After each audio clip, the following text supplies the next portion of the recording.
círculos en el espacio, que se organizan para crear hermosos arabescos. Para comprender mejor la esfera de dimensión 3 en el espacio de dimensión 4, voy a mostrarles cómo llenar el espacio con círculos y formar así lo que los matemáticos llaman una fibración. Por cierto, me llamo Heinz Hopf y soy uno de los principales actores del desarrollo de la topología en la primera mitad del siglo XX. Miren esta superficie tórica, repleta de círculos que parecen entrelazados.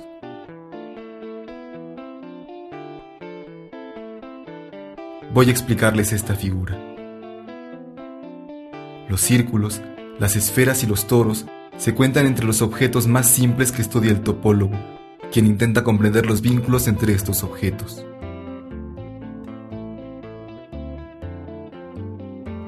Trabajé en Berlín, Princeton y Zúrich, y mi nombre aún aparece con frecuencia en las matemáticas de hoy. Teorema de Poincaré-Hopf, invariante de Hopf, álgebra de Hopf, fibración de Hopf. He aquí mi retrato. Publiqué el descubrimiento de mi fibración en 1931.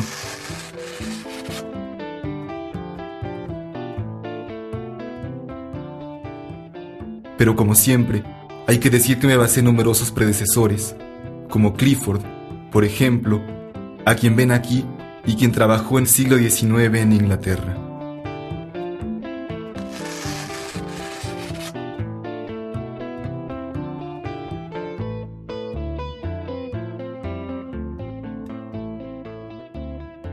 Comencemos por unas explicaciones en el pizarrón, blanco esta vez. ¿Qué ven? Un plano de dimensión 2, me dirán. Pues bien, sí y no. Es ciertamente un plano de dimensión 2, pero es un plano de dimensión 2 compleja, es decir, un espacio de dimensión 4 real. Venga, un pequeño esfuerzo. Cada punto en este plano se ubica por 2 coordenadas, pero cada una de estas 2 coordenadas es un número complejo, que a su vez está, recuérdenlo, definido por 2 números reales. Cada uno de los ejes es una recta compleja, es decir, que los puntos sobre los ejes tienen una coordenada que es un número complejo.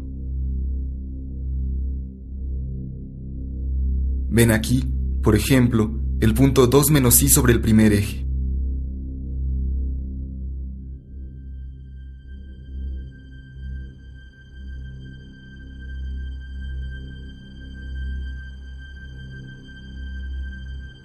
Lo mismo para el otro eje, el de las ordenadas. Aquí vemos el punto 1 menos 2i sobre este eje. Nuestro pizarrón es mágico, pero desgraciadamente no al punto de permitirnos ver los 2 planos al mismo tiempo. En el espacio de dimensión 3, los planos se cortan a lo largo de una recta, mientras que en el espacio de dimensión 4 solo se cortan en el origen. Después de todo, son ejes.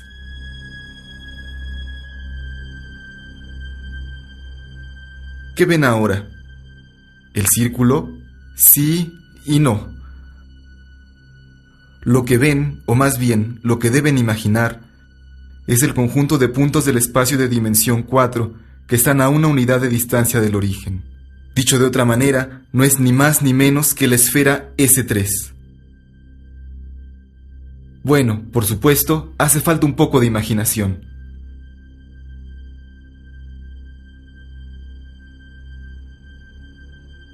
Veamos al menos cómo esta esfera intersecta el primer eje.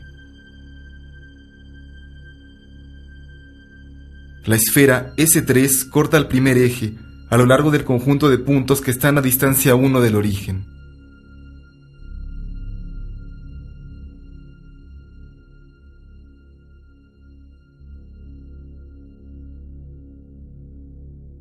¿Lo ven? La esfera S3 corta el primer eje sobre un círculo. Lo mismo es cierto para el segundo eje, que corta igualmente a la esfera S3 a lo largo de un círculo, representado en azul. Pero, en fin, Lo que es cierto para la recta horizontal y la recta vertical, también es cierto para las otras rectas que pasan por el origen.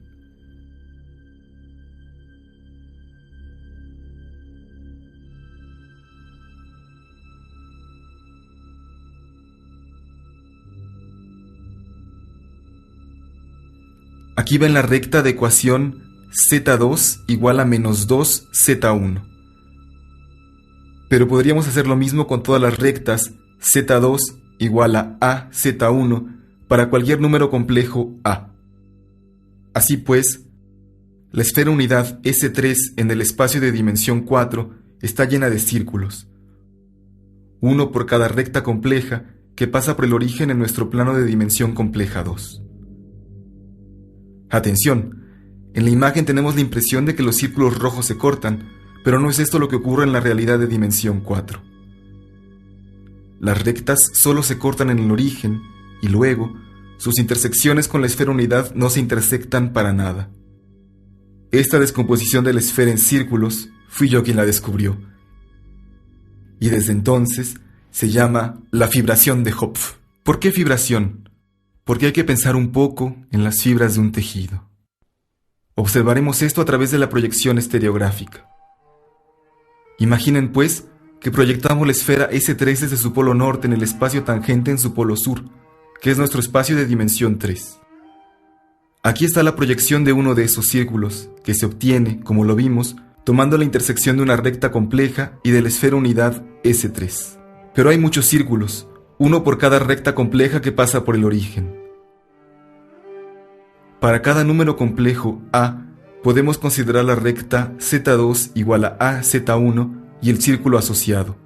Hagamos variar este número A, o, lo que es lo mismo, hagamos girar la recta para observar cómo varía el círculo. Noten que a veces el círculo parece una recta, pero es simplemente que pasa por el polo norte de nuestra esfera S3.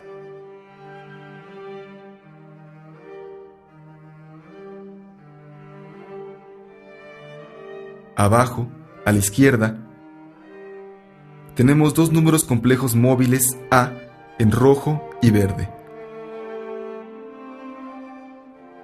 Ven el círculo rojo asociado al punto rojo y el círculo verde asociado al punto verde. Ven que dos círculos cualesquiera están enlazados como dos eslabones en una cadena. Es imposible separarlos sin romperlos.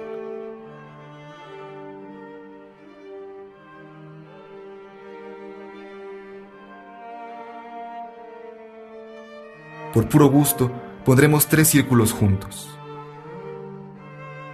Miren la danza de estos tres círculos entrelazados.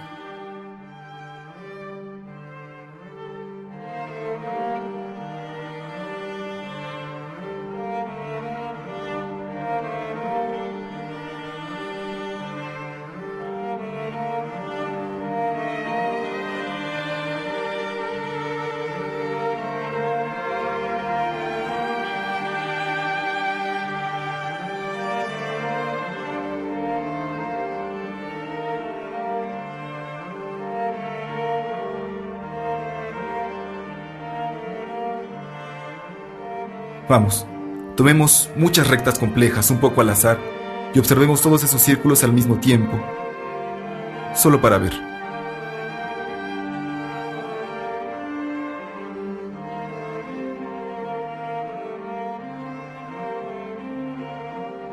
Los círculos llenan el espacio y dos de ellos nunca se encuentran. Es un ejemplo de una estructura fibrada.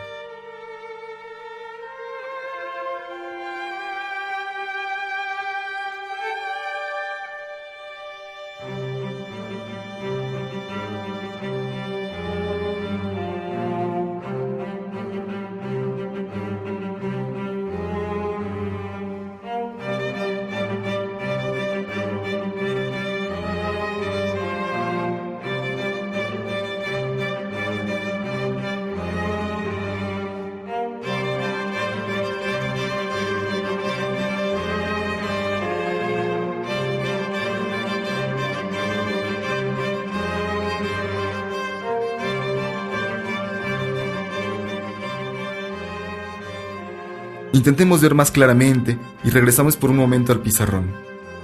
Veamos, tenemos un círculo de Hopf por cada recta. Cada una de estas rectas tiene una ecuación de la forma Z2 igual a AZ1, donde A es un número complejo, la pendiente de la recta, que se materializa por el punto rojo que se pasea por la recta verde. A decir verdad, el eje vertical no tiene una ecuación de esta forma, pero podemos decir que es el caso en el que A se vuelve infinito. Pero no olvidemos tampoco que A es un número complejo. La recta verde es también, a su vez, una recta compleja, por supuesto, es decir, un plano real. Resumiendo, las rectas complejas que nos interesan se describen cabalmente por un punto de la recta compleja, sin olvidar de añadir el punto al infinito.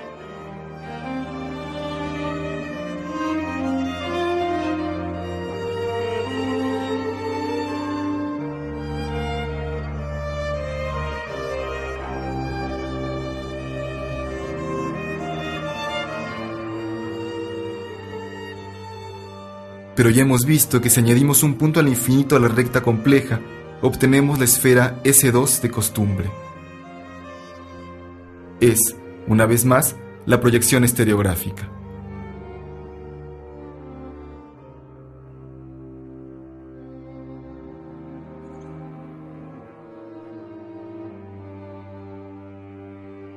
Así, las rectas complejas que nos interesan se describen por los puntos de la esfera amarilla, la esfera S2 de dimensión 2.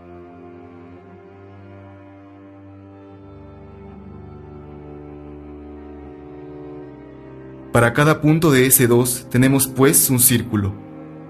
Pero, de un círculo, podemos decir que es una esfera de dimensión 1, ¿o no? Todos estos círculos colman la esfera S3. Cada punto de S3 pertenece a solo uno de esos círculos y define así un punto de S2. Y así, obtenemos una especie de proyección de la esfera S3 sobre la esfera S2. Complicado, ¿no? El matemático dice que sobre cada punto de la base S2 hay una fibra que es un círculo S1 y que el espacio total de la fibración es la esfera S3. Estoy muy orgulloso de mi fibración y pensar que se volvió un objeto fundamental en topología.